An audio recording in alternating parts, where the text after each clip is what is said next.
Boys, so now what make them sack me for this club, ba? Why you not dey do me like this now? Coachy, abeg no take am personal. Na just say sometimes we dey hungry come play match. Like me now, I dey save money to pay for my pikin school fees. The poverty wey dey this club dey affect all of us. So now you make una lose 3-0. Coachy, I no go lie you. The only thing wey we fit do now na to pass ball left and right. In short, na back pass sure pass now sef. We no get energy to the attack. Coachy, I still dey miss Messi. I want make he come back. Chai! My own don't finish for this club be that now. The pay, you feel help me for here?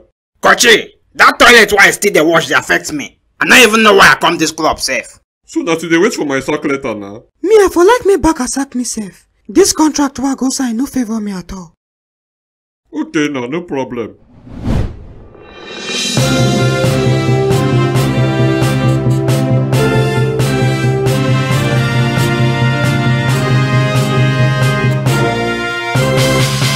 Oga Lampard and Mourinho, good day sirs. Una welcome. Thank you, my boy. Hey, my guy. Lampard, shebi you never still get work. My brother, I never get I still dey find sha. After this show, ba, just call me. E get person wey I wan hook you up with. Who be that? I say after the show na. Okay na. Kubala, do your thing sharp sharp. I wan hear wetin this guy wan tell me. Okay sir.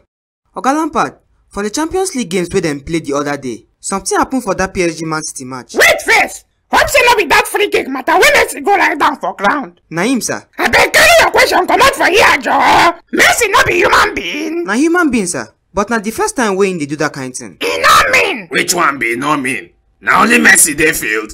Why him go dey lie down for ground when people wey him senior full everywhere? You know how many children that guy get? Mourinho, na your problem be this. You do dey do seniority. All of them no be players. Respect no dey that team, Joe. Now wow. Oga Mourinho, Messi don finally score for PSG. Wetin you get to talk about am? I no sabi who tie the guy leg for village. But thank God say they don't free am, sha. Real Madrid lose against Sheriff on Tuesday. That defeat shock everybody. Wetin you feel say happen for that match? That defeat no shock me, oh. You never notice say Spanish league don sour. The league no make sense again.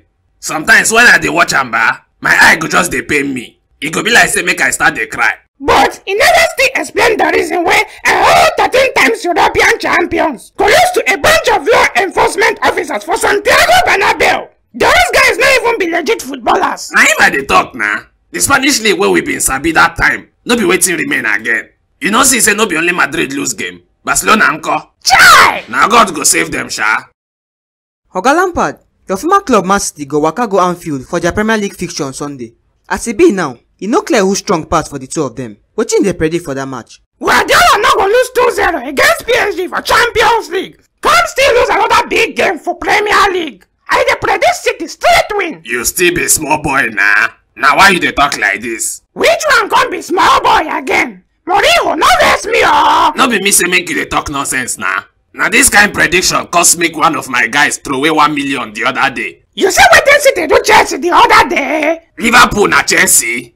After the 4-1 wey Man City wire Liverpool last season, you think say club go just dey there collect another one this season? Moreover, Liverpool dey unbeaten for their past 16 games for EPL. For that 16 games wey they dey unbeaten, Man City dey inside. Man City go soon dey inside. Just wait small. This guy Oga Mourinho, Chelsea don lose against two top flight clubs consecutively. You feel say e go affect their confidence when they wan play against another big club? See this guy yo. Wetin you mean by two top flight? Juventus wey no get Dybala and Morata na still top flight. Even when the two dey safe, the club still be agbaya. Na him Chelsea go lose to them. I think you sabi egusi soup. Yes sir.